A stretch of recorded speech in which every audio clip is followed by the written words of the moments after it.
Bonjour et bienvenue à cette nouvelle vidéo de la chaîne Un brin d'ADN. Cette vidéo-ci est une deuxième partie d'une vidéo précédemment débutée sur les mystères généalogiques, donc les brick walls et les segments d'ADN.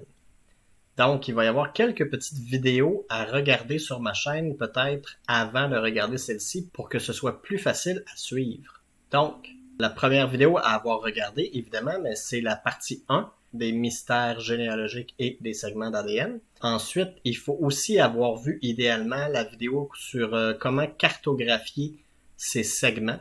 En anglais, ils appellent ça le chromosome mapping chez DNA Painter, parce qu'il va être question de segments et les interfaces que vous allez voir proviennent de ce site-là.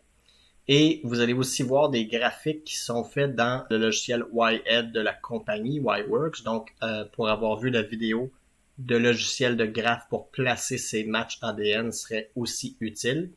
Et enfin, peut-être un peu moins pertinent, mais tout de même, là, la vidéo sur comment organiser un tableur pour répertorier ces matchs. Parce que pour pouvoir assigner des segments à des ancêtres, c'est pratique d'avoir centralisé l'information sur les correspondances. Moi, je le fais dans un tableur, donc cette vidéo-là va en parler. Parce que sinon, c'est difficile d'assigner des ancêtres à un segment si on ne sait pas la correspondance, mais comment on peut la situer dans son arbre généalogique. Donc, idéalement, si vous voulez pas trop être mélangé ou que ça semble un peu dur à suivre comme vidéo, la vidéo importante, c'est d'avoir suivi la partie 1 qui exposait le brick wall en tant que tel, donc le mystère en termes généalogiques purs. Et les autres, c'est plus un peu les techniques qui vont être présentées dans cette vidéo-ci, qui est donc la suite, partie 2 de la vidéo des mystères généalogiques. Donc, un petit rappel de comment j'ai procédé pour aller récupérer les segments. En fait, par exemple, sur MyHeritage, on passe par correspondance ADN. On clique pour voir une correspondance. On arrive ensuite sur une liste de correspondances partagées entre soi-même et le match qu'on a cliqué. Donc, ensuite, on défile ces correspondances partagées-là un petit peu plus bas dans l'écran. Et pour ma part, je suis allé m'assurer qu'il y avait une triangulation. Donc, c'était pas seulement quelqu'un qui était en commun avec moi et l'autre personne, mais il y avait vraiment des segments triangulés. Donc, c'est important pour cette démarche-ci. Ensuite, juste pour me situer dans l'arbre, donc ça, c'est justement un graphique qui a été fait dans le logiciel YEd. Et ce qu'on voit ici, c'est moi où est-ce que je me situe, donc la partie en noir ici. Je suis pas exactement là, moi je suis plus bas que ça, mais c'est juste pour illustrer où est-ce que je vais me situer dans ce genre de graphique-là. Et le mystère généalogique qui a été abordé dans la partie 1, c'est au sujet de Michel Guertin qui est situé ici. Donc le mystère ici, c'est sa mère et peut-être potentiellement son père aussi. Présentement, on se doute que ce serait probablement un Guertin. Donc, est-ce que son père, qui était aussi un Michel Guertin, était bien son père? Ça, c'est un demi-mystère, je pourrais dire. Mais le gros mystère, en fait, c'est celui de qui était sa mère. Parce que l'épouse de Michel Guertin était décédée à la naissance de Michel Senior, donc celui qui est indiqué par la flèche ici, 4 ans auparavant. Donc, moi, je me situe par en bas ici, là, où est-ce qu'il y a le rectangle noir. Et on adresse en fait la vidéo actuelle pour essayer de résoudre le mystère via des segments qui pourraient remonter jusqu'à lui.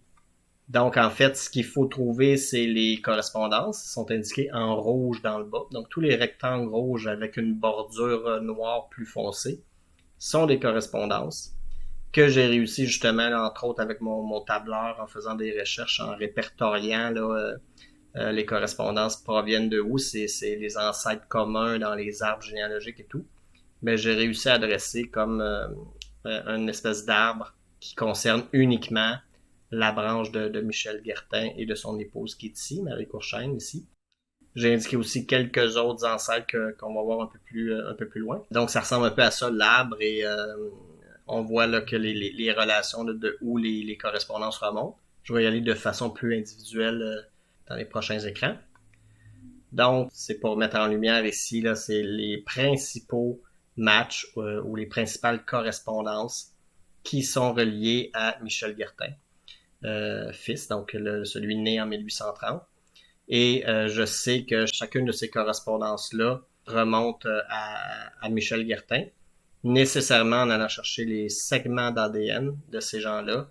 Ben, ça va être les segments d'ADN de Michel Guertin, donc à peu près la moitié, là, c'est pas aussi simple que ça, mais en proportion, il y aurait environ la moitié des segments qui peuvent remonter à Michel Guertin qui devraient venir du côté de sa mère. Donc le but, c'est d'isoler dans mon ADN à moi, avec les correspondances communes, de trouver les segments qui remontent à lui et d'essayer d'isoler chacun de ces segments-là, savoir si c'est du côté du père de Michel Guertin ou de sa mère, et peut-être même monter plus haut. Donc, le premier match, ou en fait la première correspondance que j'ai utilisée, c'est quelqu'un qui est le match le plus proche de moi dans cette lignée-là. Donc, il est indiqué ici. Et en allant sur MyHeritage principalement, je pouvais aller chercher les segments. Et une fois rendu dans DNA Painter, ça, c'est les segments en surbrillance qui proviennent de cette correspondance-là. Donc, elle descend de Michel Guertin et de Marie Courchaine. Et ça monte même un petit peu plus haut. Là. Vous allez voir plus loin dans d'autres écrans pourquoi je monte plus haut de ce côté-là. Mais je sais au moins que ces segments-là, pour l'instant, je les identifie comme étant des segments communs qui proviennent du plus récent couple d'ancêtres communs de Michel Guertin et Marie Courchaine. Évidemment, on peut pas juste assigner ça avec un seul cas. Il faut idéalement trianguler par d'autres matchs, ce que j'ai fait évidemment. Le deuxième match que je suis allé chercher, c'est une correspondance qui est située ici. Mais cette fois-ci, c'est un double cousin un petit peu plus lointain.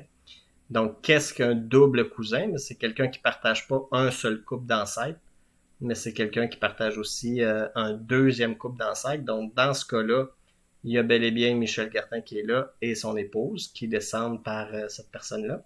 On se rappelle que moi, je suis ici. Là. Je suis pas en évidence, mais je suis ici. Donc, une des sœurs de mon ancêtre à moi, mais aussi le mari de cette sœur-là, descendent aussi d'un couple d'ancêtres communs que j'ai, moi, de ce côté-là. Donc, on le voit peut-être pas parce que j'ai volontairement voulu diminuer l'opacité. Mais cette femme-ci est une sœur de mon ancêtre qui descend de Michel Guertin et Marie Courchaine.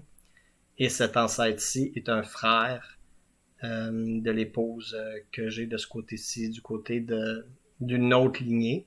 Mais ça reste quand même de mon côté paternel à moi. Je suis quand même allé chercher ces segments-là, même s'il va de toute évidence en avoir qui ne seront pas de Michel Guertin et de son épouse. Mais je vais vous le montrer un peu plus tard. Là. J'ai pu isoler justement là, au chromosome 21 que effectivement un segment que je partage avec lui ne vienne pas du tout de ce côté-là, mais je peux quand même l'identifier, l'isoler et dire ben ça vient de l'autre lignée. Ensuite, un autre match que j'ai trouvé qui est situé ici, donc qui va quand même aller chercher un autre enfant de Michel Guertin. Donc avec ce match-là, déjà, j'avais au moins, incluant moi-même, 3 chemins différents jusqu'à Marie Courchaine et Michel Guertin. Donc celui-là qui qui est montré à l'écran présentement. J'avais celui-là qui était mon match principal qui descendait de cet enfant-là du couple de Michel Guertin et Marie Courchaine. Et moi, bien, je suis ici, donc ça fait 3 enfants différents de Marie Courchaine et Michel Guertin par ce match-là. Donc, à force d'accumuler des segments comme ça, qui sont situés à des endroits différents, ben, idéalement, en prenant assez de correspondance, j'allais finir par avoir des triangulations sur chaque chromosome, en tout cas dans un monde idéal. Donc, je vais pas les expliquer un par un, mais évidemment, il y avait d'autres ancêtres. Donc, encore un qui était un double cousin, donc qui partage 2 couples d'ancêtres, qui est ici, et que les segments s'assignaient ici. Quand je l'indiquais en gris, c'est parce que justement, il n'y avait pas d'autres triangulations où souvent la personne était la seule à cette position-là de ce chromosome-là. Ben à ce moment-là, je pouvais pas m'assurer de dire ok, ils sont au moins 2, 3 ou 4, incluant moi-même. Donc j'aimais mieux le laisser en gris pour affiché clairement qu'il n'avait pas été prouvé ce segment-là. Il y a juste un cas où est-ce que c'est un segment. Donc peut-être que, notamment ici, là, dans le chromosome 6 à la fin, peut-être que ça vient pas du couple de Michel Guertin et de Marie Courchaine. Mais pour les plus longs segments, où est-ce qu'il y avait plusieurs de ces matchs-là provenant du même couple d'ancêtres, ceux-là, ben, je les mettais un peu plus dans une teinte orangée foncée. Donc, je continuais à aller chercher mes correspondances principales, toujours en passant par des chemins différents. Et je récupérais leurs segments sur MyHeritage. J'ai aussi eu la chance, avant que 23andMe désactive la récupération des segments, j'ai eu la chance, il y a quelques mois, d'avoir pu récupérer des segments de 23andMe. Donc, je pouvais aussi aller chercher ça quand je connaissais le chemin des ancêtres dans l'arbre entre la correspondance et le couple d'ancêtres. J'avais l'avantage aussi de pouvoir récupérer ces segments-là que j'étais déjà allé chercher. Donc, dans ma cartographie de DNA Painter, il y a à la fois des segments de MyHeritage et de 23andMe quand ce site-là offrait cette option. Encore une fois, je continuais à aller chercher d'autres segments. Et éventuellement, je suis arrivé à un cas qui est celui-ci, où est-ce que l'ancêtre commun de cette correspondance-là était plus haut que Michel Guertin et Marie Courchaine. Donc, il remontait du côté de Marie Courchaine, donc c'était pas du tout du côté Guertin.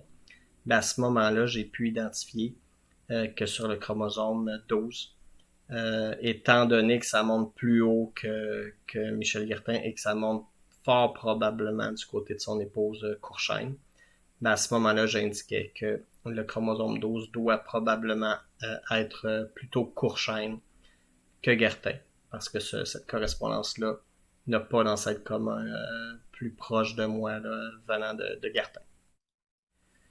Ensuite, donc, après avoir fait cet exercice-là sur les correspondances principales de cette branche-là de mon arbre, j'arrivais avec la cartographie complète chez DNA Painter de tous les segments empilés. Donc, ils sont orangés foncés, là, orange-brun. Ça, c'est ceux que je me suis assuré qui étaient de Marie Courchaine et Michel Guertin. Quand vous voyez des petits segments de d'autres couleurs, mais quand ils sont gris, c'est parce que c'était pas assez ciblé encore. Quand ils étaient jaunes, mais c'était parce que c'était une autre lignée. Et vous voyez même des segments ici qui ont l'air d'être un peu bleu-gris, là, mais en fait, c'est qu'ils sont de mon côté maternel. Parce que oui, il y a certaines correspondances. Ça, c'est un réflexe qu'il faut avoir là, quand on va chercher les segments d'un match. Faut pas simplement dire ben c'est le match qui vient du plus récent ancêtre commun, on assigne tout à ce couple d'ancêtres-là. Ben ça m'est arrivé moi dans au moins 3 cas où est-ce que, étant donné que ma mère a testé, puis donc je peux vérifier avec elle qu'est-ce qui triangule, ben certains matchs avaient à la fois des segments du côté Guertin, mais aussi du côté de ma mère qui n'est pas du tout parente avec le couple du mystère généalogique de Michel Guertin et Marie Courchaine.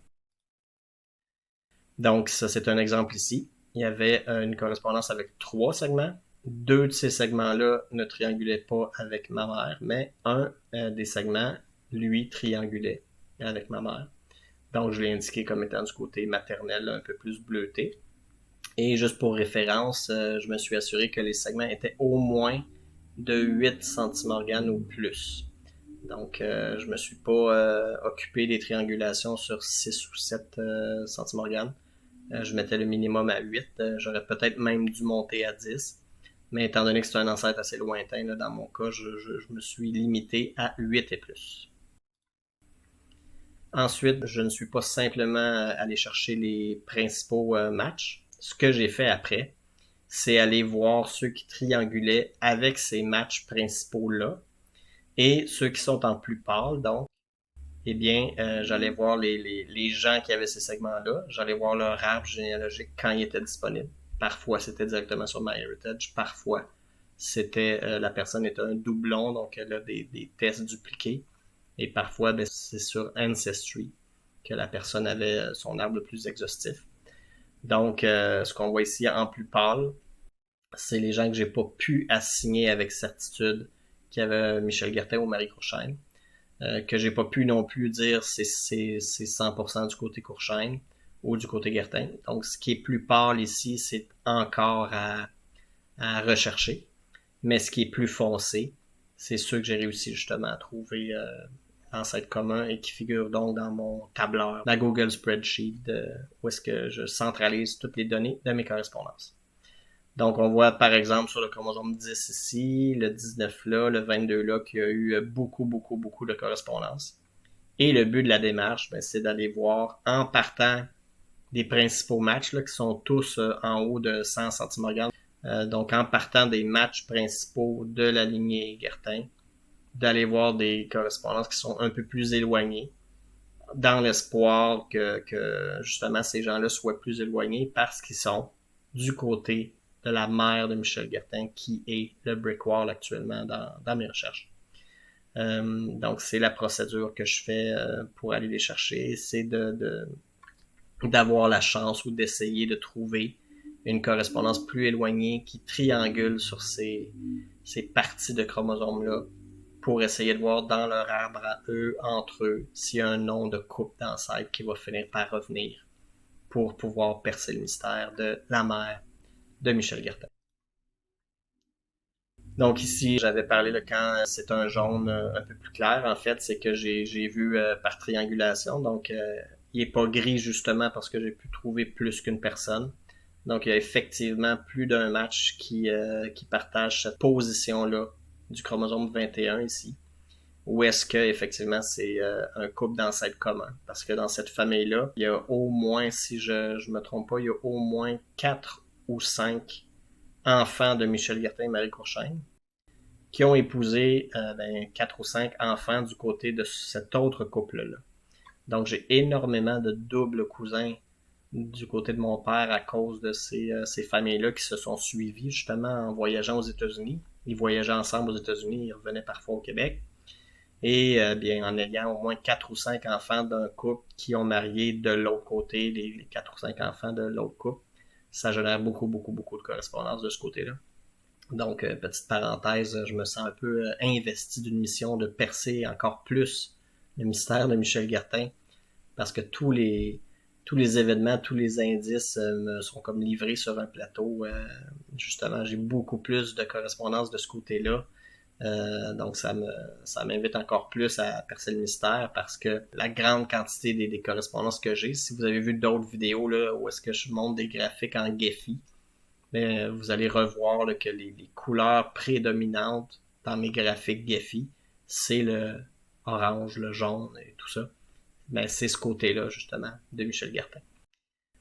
Donc ça c'est pour la petite anecdote. Donc ici justement en regardant l'arbre de plus d'une correspondance de ce côté-là, je pouvais m'assurer que effectivement ça montait du côté Charbonneau et parfois même il y en a là-dedans qui n'avaient pas du tout le couple de Michel Guertin et Marie Courchaine et seulement ce couple-là.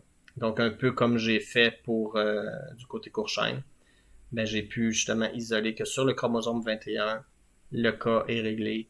C'est un segment qui remonte au moins à ce côté-ci de la famille ou peut-être plus haut, mais qui n'est pas du Guertin.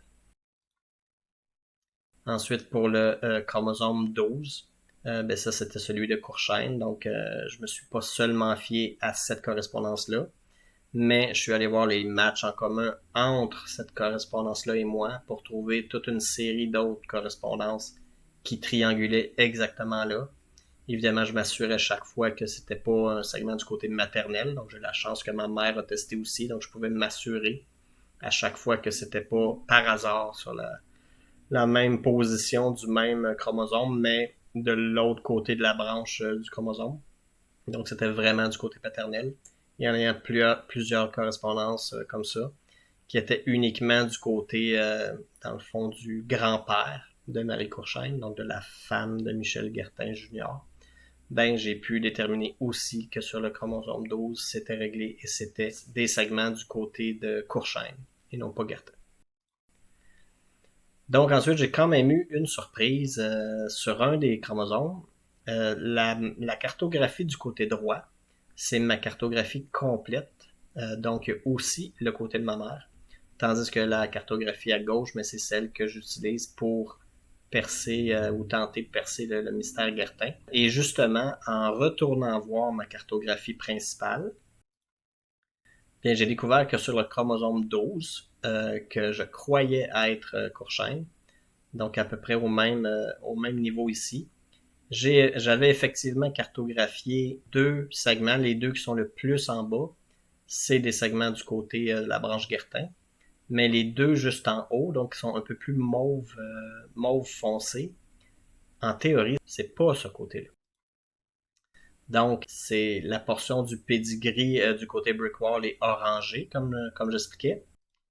Mais la portion du pedigree du côté connu, qui est mauve, donc où est-ce qu'il n'y a pas le Brickwall, c'est celle-là ici. Donc, les deux segments un peu plus haut que les deux derniers, là, ceux qui sont mauve foncé ou rougeâtre, ou Bourgogne, ben c'est ce côté-là ici. Donc, ça n'a rien à voir avec non seulement Michel Guertin, mais non plus sa fille, ou même son arrière-enfant. Mais c'est carrément une branche à part. Donc, ça reste du côté de mon père, mais c'est vraiment pas du côté Guertin. Et c'est même deux générations plus bas qu'il faut descendre avant de remonter de l'autre côté. Donc, je me suis dit, bon, il y a un problème parce que ceux-là, ces correspondances-là qui ont ces segments-là sont aussi dans mon tableur. En théorie, les ancêtres les plus proches, je les avais vérifiés. Le nombre de segments partagés est quand même assez élevé. Là. Ces correspondances-là sont toutes en haut de 100 voire 200 centimorganes. Donc, je me suis dit, bon, comment ça peut être possible que ces deux segments-là, du côté paternel, soient d'une branche complètement différente de mon père alors qu'ils sont à la même position? Eh bien, la première explication que j'ai trouvée, c'est qu'il y a du pedigree collapse, qui est mon cas. J'ai aussi fait une autre vidéo là-dessus, là, à propos des ancêtres implex. Et donc, ce qu'on voit ici, là, c'est une espèce de matrice sur un outil web que j'ai fait. J'ai encore fait une autre vidéo là-dessus, vous pourrez aller voir. Mais ce que ça indique de façon visuelle, c'est que du côté gauche complètement, tous les carrés du côté gauche que vous voyez sont des ancêtres de 5e génération. Donc en fait, c'est tous mes deuxième arrière-grands-parents. Donc, si on se concentre sur les 8 carrés du haut, ben c'est entièrement de mon côté paternel. Tout ce qui est en bas, c'est mon côté maternel, on n'en a pas besoin ici.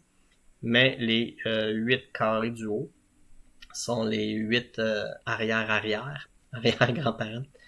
Et ce que les carrés indiquent ici, c'est s'il y a justement du pedigree collapse ou des ancêtres implex. Donc, par exemple, ici, on voit que ces schémas-là reviennent exactement ici et ici et aussi ici. Donc, les ancêtres plus hauts là, dans cette lignée-là, ça c'est Coorsheim, c'est la couleur Coorsheim, celle-là. Donc, du côté Coorsheim, on a du pedigree collapse en fait aussi dans cette autre lignée-là ici, qui est ma lignée jaune, c'est la patrie linéaire pure. Donc, les pères du grand-père, de l'arrière-grand-père, en se concentrant juste sur les ancêtres patrilinéaires. Et aussi du côté donc de la mère de mon père, donc la lignée rose claire, c'est la lignée matrilinéaire parfaite de mon père.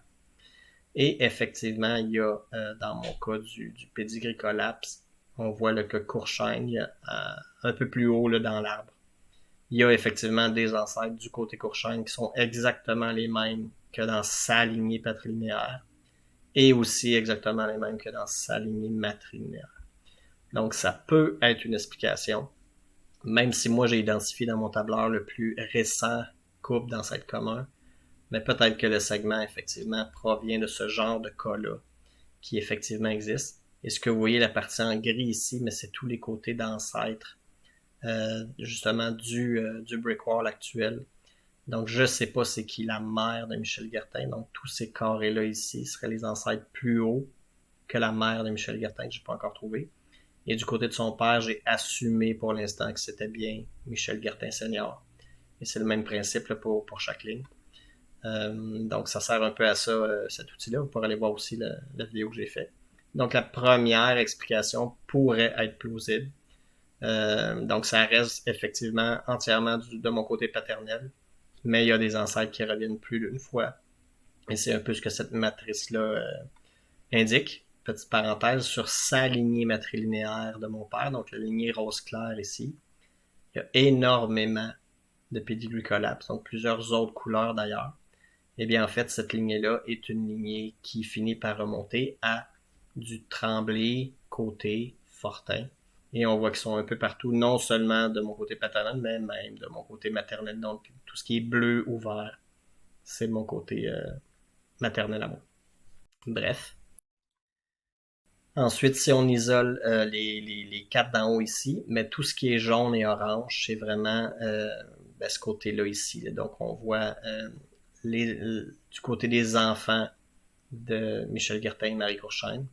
Et ici, ben, c'est l'autre couple. Là, quand je parlais de double cousin, ben, c'est les deux d'en haut ici. Et si on regarde en bas, ben, c'est plus sa lignée matrilinéaire à lui. Donc, justement, les couleurs plus rosées ou mauve ou bourgogne. C'est ceux-là ici. Ensuite, la deuxième explication possible, c'était est-ce que c'était une zone où ce qu'il y avait, en anglais, ils appellent ça excess IBD. IBD, ça veut dire identique par descendance, parce que dans d'autres vidéos, je l'avais peut-être abordé. Là, il y a deux façons d'avoir des segments qu'on peut correspondre avec quelqu'un sur des segments. Ben, si le segment est très, très, très, très long, ben, souvent, c'est identique par descendance, donc on a un ancêtre commun. Mais si le segment est plus petit, on peut parfois correspondre avec quelqu'un par chance. À ce moment-là, on appelle ça IBC, donc IBC, donc identique par chance. Donc, mon explication, ma deuxième hypothèse, c'était peut-être que c'est connu pour être une zone sur un chromosome précis où est-ce qu'il y a plus de gens qui correspondent là qu'ailleurs sur d'autres portions de d'autres chromosomes. Donc ici, on voit la petite image en haut à gauche. On voit sur il appelle ça le Build 37, là, 37. C'est la technologie, là, quand on fait les tests ADN. Ils ont différentes technologies pour tester nos trucs, puis ça évolue tout le temps. Donc, pour celui-là, je crois que c'est le plus récent. Je me suis pas informé, mais en tout cas, moi, quand j'ai fait mon test, c'était le Build 37. Et puis, ben, on voit en vert les zones qui sont réputées avec cette technologie-là, en fait. Là.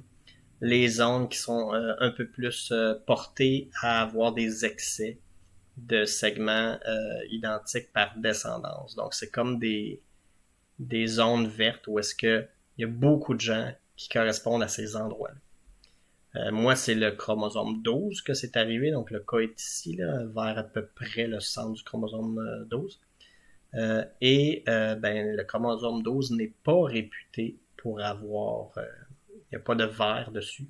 Donc, il n'y a pas vraiment de zone d'excès. Donc, ça aurait pu être une piste à suivre. Donc, si jamais ça vous arrive à vous, ben, tenez compte de ça. Donc, il y en a énormément sur le chromosome 1. Il y a 3 zones sur le chromosome 2. Il y a une longue zone sur le chromosome 9. Donc, c'est le genre de choses à tenir en compte. Des fois, si vous voyez qu'il y a des longs segments sur ces chromosomes-là, parfois, ça peut vouloir dire que l'ancêtre commun est très éloigné. En fait, c'est ça que ça veut dire.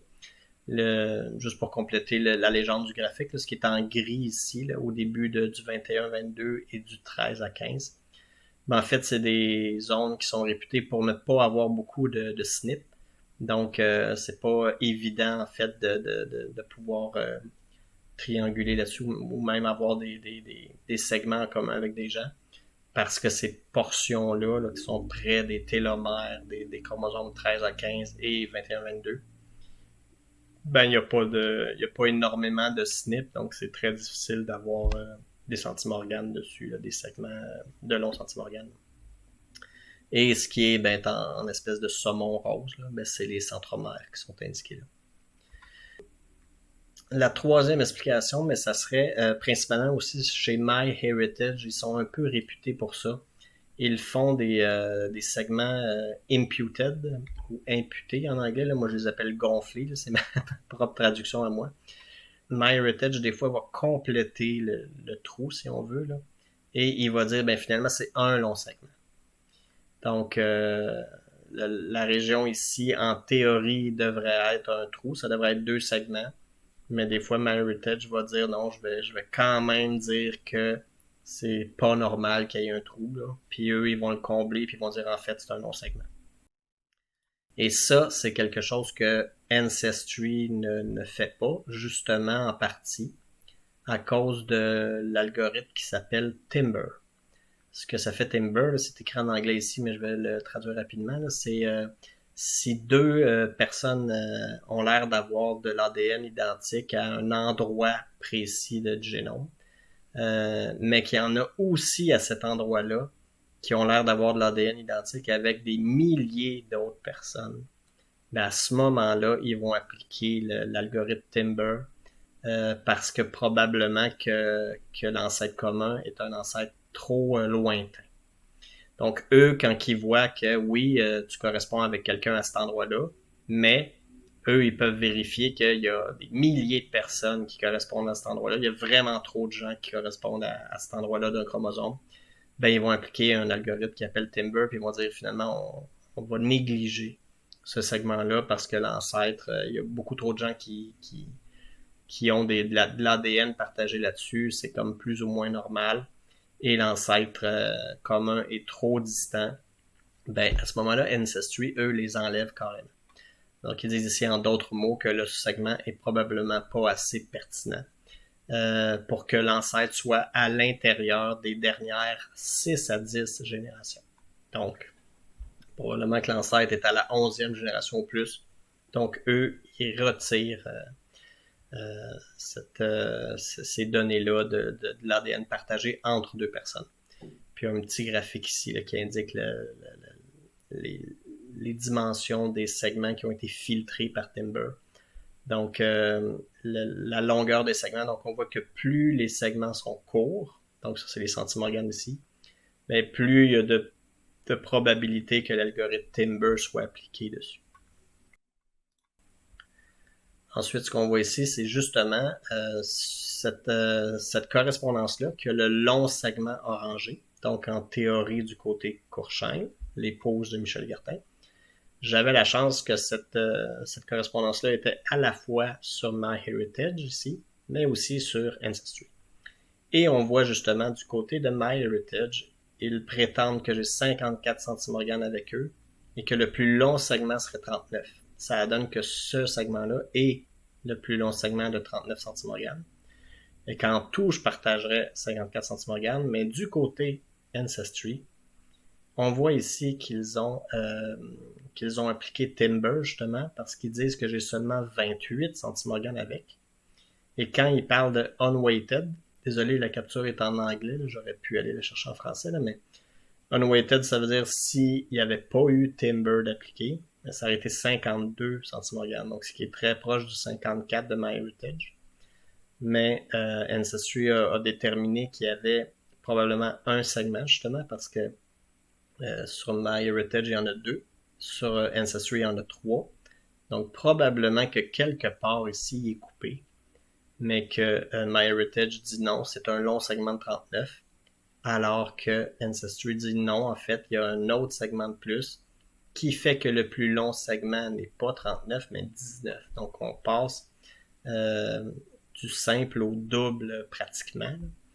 Donc, on a un cas ici, là, justement, que ce segment-là de 39 n'est probablement pas un seul long segment de 39, mais plutôt un 19 et un autre ailleurs. Mais en tout cas, on voit que Ancestry, par rapport à MyHeritage pour une même correspondance, n'a pas déterminé qu'il y avait les mêmes segments et le même poids d'ADN partagé entre nous deux. Donc, c'était peut-être une autre explication. D'ailleurs, ensuite, j'ai rentré la capture d'en haut ici, c'est en rentrant 28 centimorganes. Cet outil-là, là, c'est hébergé sur DNA Painter. C'est le fameux outil où on rentre les centimorganes et il nous propose des probabilités de relation entre les deux personnes. Ben, avec 28 centimorganes ici, qui est le résultat d'Ancestry, ça le mentionne ici là, que probablement que l'ancêtre commun serait de huitième arrière-grand-parent ou de génération 11 sur un pedigree. On se rappelle que soi-même, on est la génération 1 sur un pedigree. Donc, 28 centimorganes, ça serait génération 11. Alors que si j'entre 19 centimorganes, ce qui serait le plus long segment, ben là, on pourrait remonter aussi loin que 20 ou plus générations. Donc, peut-être effectivement que ce segment-là, avec le pedigree collapse que je sais que j'ai, ben moi, je les ai mis en couleur du plus récent ancêtre commun. Mais ce serait peut-être à me pencher là-dessus, puis ces portions-là viennent peut-être d'encore plus haut et justement descendraient du pedigree collapse que j'ai. Donc, l'ancêtre est plus haut et descend effectivement par ces deux branches-là. Ensuite, en fait, c'est un peu la fin de la présentation. Je conclus en disant que la résolution est encore en cours et que le mystère n'est pas résolu. Donc, vous allez vous demander pourquoi présenter une méthode non concluante. Ben en fait, comme j'expliquais un peu dans la première vidéo, c'était un peu une bouteille à la mer que je lance là, sur ce mystère-là. Donc, la première vidéo, c'était l'explication généalogique. Dans cette vidéo-ci, je viens de montrer les travaux que je fais au niveau génétique, donc avec l'ADN, avec les segments. Et donc, tant mieux s'il y a des gens qui peuvent attraper la perche ou essayer de résoudre le mystère, soit par la généalogie, soit par la génétique. Évidemment, il faudra que les deux se parlent. Donc, si un jour j'ai un document généalogique qui indique une piste, je vais essayer quand même de le valider via la génétique et l'ADN. Mais c'est aussi, là, quand je mettais travail d'équipe, c'est aussi pour vous. Donc, si vous avez un mystère comme ça de votre côté, un brick wall, c'est un des trucs, pour ceux qui connaissent Blaine Bettinger, qui est un des administrateurs du groupe Facebook de Genetic Genealogy Tips and Techniques. Lui, ce qu'il disait, c'est que pour le futur, là, à court terme, 2024, 2025, 2026, qu'il voyait qui allait arriver dans les prochains mois, prochaines années, c'était vraiment un besoin de travailler en équipe là-dessus. Ce qu'il remarquait lui aussi, c'était que les gens souvent sont tout seuls devant leur brick wall, leur segment et tout, et qu'il y a de plus en plus un besoin d'aller chercher les segments et de travailler en équipe sur la généalogie génétique. Donc, c'est aussi ça que je voulais résumer en parlant de travail d'équipe. Ensuite, je vais aussi, vous le savez déjà, là, en tout cas ceux qui font déjà de la généalogie génétique ou juste de la généalogie toute simple, vous le savez déjà, mais si vous initiez à ça, je dirais que l'impatience et l'exaspération ne sont pas de bons moteurs en généalogie. Donc, pourquoi ça fonctionne pas encore et je suis encore en train de chercher? En fait, je vais aussi mettre la dernière phrase qui est l'important, ce n'est pas la destination, c'est le voyage. En fait, c'est sûr que j'ai hâte de résoudre ce mystère-là, mais une grande partie du plaisir, c'est aussi de faire la recherche, d'essayer d'isoler des segments. J'ai déjà réussi, comme vous avez vu, à en isoler certains, à trouver des causes pour des trucs qui seraient peu probables. Mais évidemment, le gros de l'effort de cette méthode-là, c'est de devoir trouver quelqu'un qui a des arbres généalogiques, et pas juste un, mais plus d'un, où est-ce qu'il y aurait des couples, des noms qui reviennent. Mais vous avez vu dans la partie 1 de la vidéo que c'est un couple d'ancêtres qui est déménagé aux États-Unis, qui est revenu. Il manque des infos à son sujet. Donc, si au niveau généalogique, il y a déjà des trous dans les documents, il faut quand même trouver les segments qui appartiennent à qui en faisant de la généalogie. Donc, c'est sûr que ce ne sera pas quelque chose de facile à résoudre, mais j'abandonne pas. J'ai aussi beaucoup de plaisir à faire cette démarche-là. Donc, je voulais aussi la partager. En fait, cette méthode-là s'inspire d'une autre méthode. Et puis, en fait, c'est juste que cette variante-là que je fais, moi, c'est de m'assurer que les segments triangulent. Donc, c'est de prouver que les correspondances en commun que je vais filtrer par rapport à cette autre méthode qui est purement du côté Ancestry, là, ou en tout cas qui ne s'occupe pas des segments, moi, je tenais à pouvoir isoler encore plus les correspondances probantes et de m'assurer que les segments triangulaient. Donc, de ne pas aller chercher pour rien une correspondance ou puis m'attarder sur un arbre puis d'aller chercher tous les ancêtres plus haut alors que cette personne-là ne triangule pas sur les segments. Donc, c'est peut-être juste la petite nuance que ma méthode présentement. essaie de cibler. Donc voilà, c'est un peu la deuxième partie de ma présentation. J'espère que vous avez apprécié. Il y avait beaucoup de matière dans cette vidéo-là. Et ça exigeait aussi d'aller voir d'autres vidéos.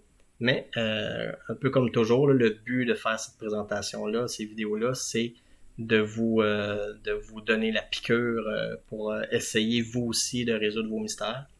Évidemment, mon but, c'est éventuellement de réussir à percer ce brick wall-là. Et vous pourrez être assuré que quand je vais y arriver, je vais faire aussi une vidéo pour vous montrer comment j'y suis arrivé. Donc, merci beaucoup pour votre écoute et à la prochaine.